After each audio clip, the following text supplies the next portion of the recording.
Today, I want to talk about my great shame, my failed tournament run in competitive Pokemon.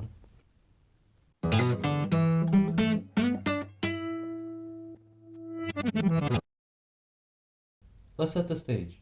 The year is 2018, Generation 7 is coming to a close, and my friend, the president of the school Pokemon Club, invites me to take part in their annual tournament.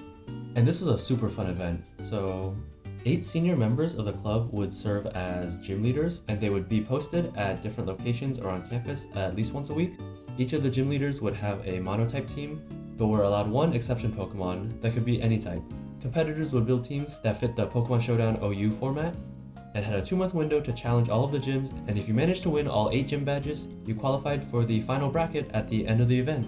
As a competitor, you had to register an 8 Pokemon team, from which you could choose 6 for each battle, and you were allowed to change the individual sets of each Pokemon in between battles. And this event has some production value to it, so if you managed to beat a gym leader, you would win an actual physical gym badge. So, with eyes full of ambition and a heart full of hope, I signed up for the event. So after an almost decade-long hiatus, I made my return to the world of Pokemon. I had not played a Pokemon game since Generation 5 and they were still on the regular DS, and I hadn't followed the Pokemon anime since they cut Ash's IQ in half at the start of Pokemon Black and White. So getting back into it to team build felt like... 領域展開無料空所 Fairy types have excelled, The Ultra even Beast. dominated. These boost raises the Pokemon to highest stat. Steel type loses resistance to dark Terrain ghosts. is one of the most impactful mechanics. Oh my gosh. But I figured Scizor was my favorite Pokemon from back in the day, and he had just gotten a Mega form, so that was definitely on the team. And I knew Mega Scizor would be packing a punch. Plus, as a Steel and Bug type, it only has one weakness. However, that's a 4 times weakness to Fire. So to cover for that, I wanted a Flash Fire Pokemon, and looking at the list, I went with Heatran. But then I thought Heatran's also got a quad weakness to Ground, in addition to being regularly weak to Fighting and Water. So for the 3rd slot, I picked up Gyarados, because as a Water and Flying type, it resists both of Heatran's regular weaknesses and is immune to Heatran's quadruple weakness. But then Gyarados also takes quadruple damage from electric attacks, and is hit super effectively by rock type attacks as well. So to cover for that, I started looking for a ground type, and I went with Garchomp. Diamond and Pearl were the main games of my childhood, so a bit hard to overlook Cynthia's ace. But Garchomp's quadruple weak to ice, which luckily Heatran quadruple resists. Plus my team now has 2 steel types to normally resist Garchomp's other weaknesses to Dragon and Fairy. For the 5th member of this team, I went with Shedinja, because the gyms this year were going to be Normal, Water, Dragon, Fairy, Bug, Psychic, Ghost, and Dark type. And thanks to Wonder Guard, Shedinja was going to be immune to the main types of 6 out of these 8. And for the 6th mon of this team, I went with Mew. With such a wide move pool, I figured Mew would be able to handle any one particularly problematic member of any of the gym leaders' teams. And with that, we went into testing.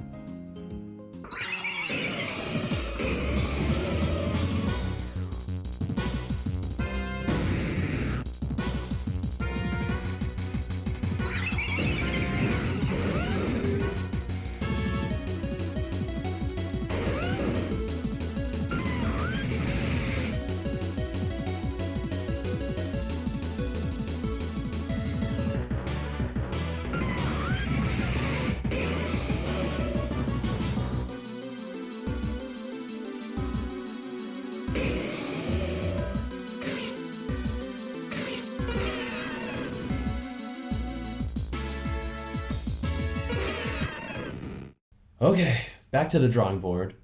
Cue training montage. Elevate keyboard. Let's dance.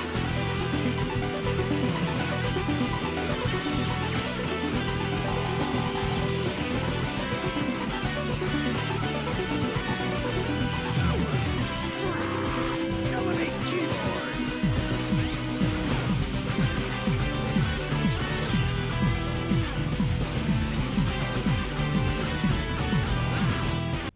And finally, after 2 weeks of research and testing, I settled on these 8. Tyranitar, Excadrill, Ferrothorn, Heatran, Cradily, Mismagius, Mew, and Diancie.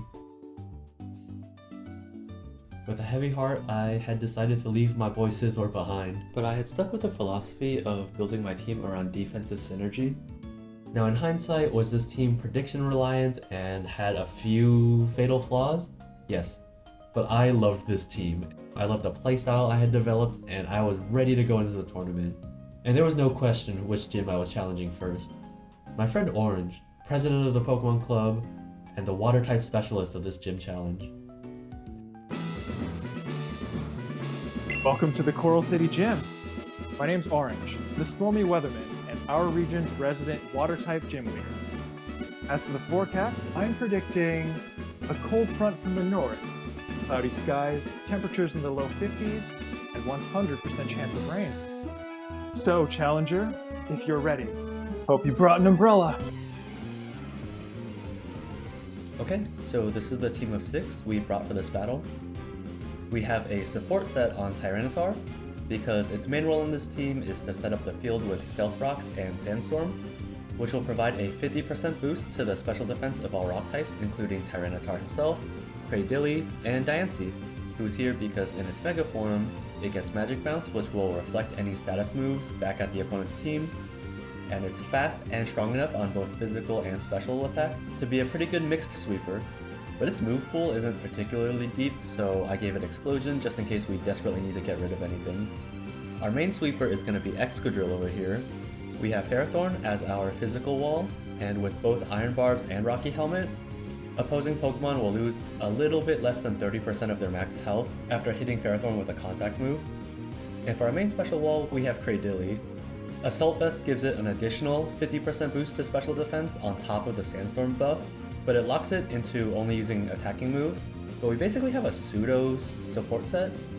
Infestation can trap opposing Pokemon. Sludge Bomb has a 30% chance to inflict the poison status. Both of those will do damage over time. And Giga Drain provides some healing, while Earth Power gives us some coverage. Most importantly for this battle specifically, Cradilly gets Storm Drain, which makes it completely immune to water-type moves, and actually grants it a 50% increase in special attack if it ever gets hit by a water-type attack. Lastly, we have Mismagius here as a Choice Scarfed Revenge Killer, and with its triple immunities to normal, fighting, and ground, we should get a decent number of switch-in opportunities. Alright, with that, let's get going. I choose you, Tyranitar!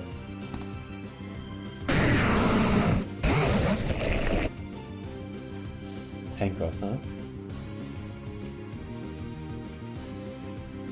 Knockoff, so was that a read, or is he trying to get rid of my item?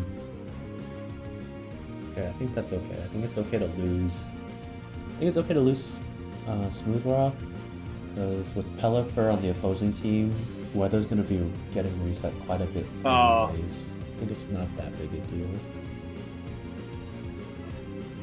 Rock Slide, come on, Paraflinch, okay. Paraflinch, oh, okay. Yeah, I figured he switched there. Back to tank growth? Alright, come on, Paraflinch. I need this to not flinch. I need this to not flinch. He keeps sending it in Empoleon, so I'm betting that thing's got defog. I need the one shot. I thought I could at least tank. That's really bad for me, actually. Back to tank growth, okay. Well, what is your item? Switch back to T-Tar, get some Sandstorm Guess we'll going. find out. Oh, nice. Paraflinch, Paraflinch. Yes! The J special. Well, this sucks, because my answer to this is Empoleon. I took an unnecessary risk with him. Damn, okay.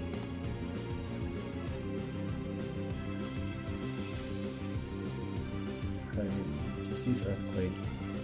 But like, Mismagius is the obvious switch because of Levitate.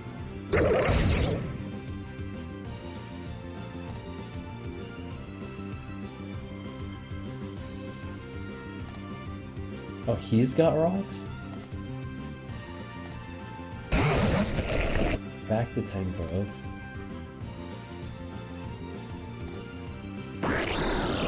Ninja.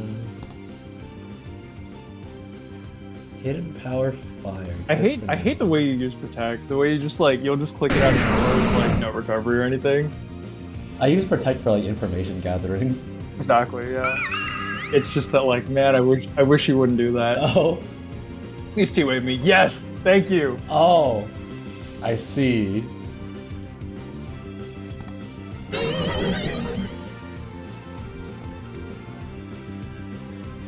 Now that it's got the boost, I feel like he wouldn't switch here. But at 50%, Manaphy might go down to coverage moves. Oh, I was reading a switch into Swampert. That was not good. Honestly, That that was kind of a read.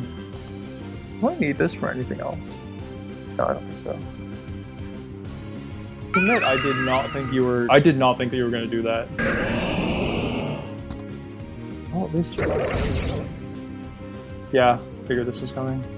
But I also have a very safe that, because you don't have this Magus anymore. Are you King's Rock on your extra drill? No. Not life one. I don't think King's Rock is and then I hovered over your moves and I see Ironhead Rock Slide and I'm like, wait a minute. No way. I don't think that's legal.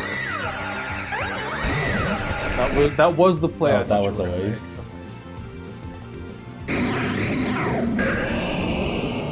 They're pretty dilly. Oh yes, okay. Oh wow, that did way more than I would. Way more than I thought. This is my out. My out. My out. I just have to hope you play this wrong. Oh, this is a tough call. I think it's gonna use U-turn.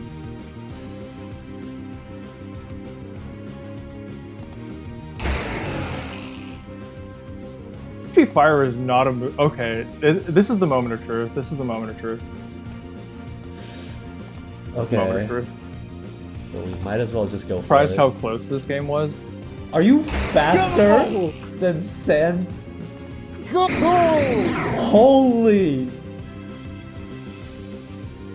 Go! Is that thing choiced? Right.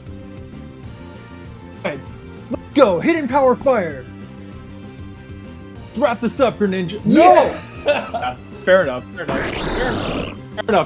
Oh, I am okay. choiced. Even without I am even without Sandstorm up, just the Assault Vest is enough to take that. Oh, dude. Oh, that was awesome. That was a good fight. This Drizzle patch, you've earned it. And there we had it. After all that training, it finally paid off and we had earned our first gym badge. But we weren't done yet. 7 more gyms stood in between me and my shot at the championship. But after getting my first badge, I started thinking, maybe I can do this. Maybe I could be champion. Maybe I was born to be a winner. Let's do it. I wanna be the very best, like no one ever was. To catch them is my real test, to train them is my cause. My whole life is linked to this, time to test my skills.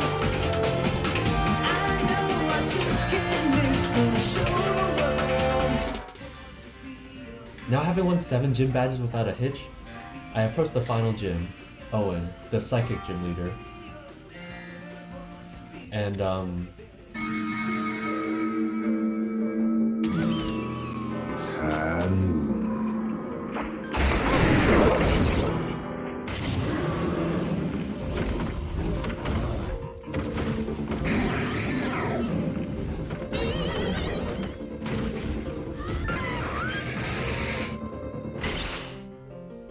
I had not prepared for the concept of a Trick Room team in the slightest.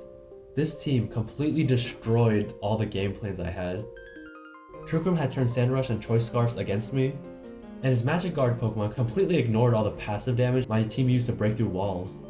I challenged him over and over and over again, but even with all the different sets, different permutations, I just couldn't beat him.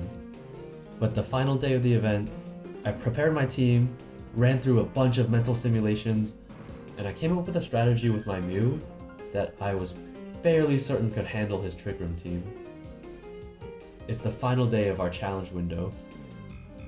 My last opportunity to get my 8th gym badge. And as I approached the gym... Huh? He wasn't there! And with that, the window closed. I had failed. And yeah, if you were paying attention during the start of the video, there's only 7 badges on that plaque. In the Pokemon Diamond and Pearl anime, the rival character is named Paul, and he's obsessed with power, and it's revealed later on that it's because his older brother challenged the Battle Frontier previously, and just could not beat Brandon the Pyramid King. I'm basically that older brother character. I even pinned up my incomplete set of badges and left it on a trophy shelf, just like that scene. So what ended up happening was, so few people actually collected all 8 gym badges that they ended up lowering the bar just so the final tournament would have a more interesting number of people to fill out the bracket. So I did still get to compete, but I feel like I didn't really earn my place there. I actually did pretty well in the final bracket too. It was a double elimination tournament, and I ended up losing to like a Gen 7 Meta Slave and his Landorus Therian, which in hindsight, I don't know why I didn't include one on my team. But yeah, even though it wasn't successful, I had a really good time, and it's honestly one of my favorite memories from school. I ended up placing 5th, and they actually invited me to be a gym leader for the 2019 circuit of this event. But I turned it down because I wanted one more salty rerun in hopes that I could actually earn all 8 badges the following year. Admittedly, I've been kind of addicted to playing Pokemon Showdown ever since. It's basically all I do on public transit, and I play 1 or 2 battles almost every night before bed. So yeah, big thanks to my friend Orange for not only getting me back into the game, but also putting together such an incredible event, and also voicing his own character in this video.